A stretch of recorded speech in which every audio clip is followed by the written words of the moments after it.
ನಾವು ಭಾರತವನ್ನು ಒಂದು ಸಾರ್ವಭೌಮ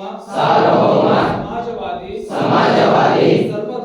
ಸರ್ವಧರ್ಮ ಸಮಭಾವದ ಪ್ರಜಾಸತ್ತಾತ್ಮಕ ಗಣರಾಜ್ಯವಾಗಿ ರಚಿಸಲು ಮತ್ತು ಅದರ ಸಮಸ್ತ ನಾಗರಿಕರಿಗೆ ಸಾಮಾಜಿಕ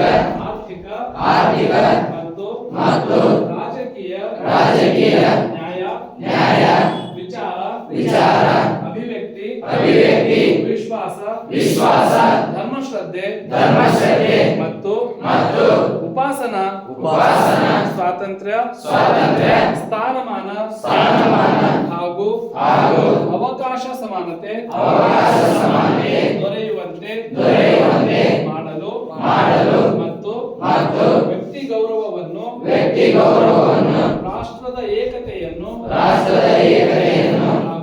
ಹಾಗೂ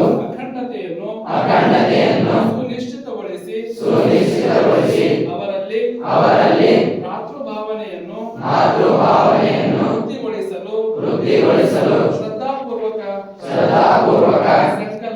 ಸಂಕಲ್ಪ ಮಾಡಿದವರಾಗಿ ನಮ್ಮ ಸಂವಿಧಾನ ಸಭೆಯಲ್ಲಿ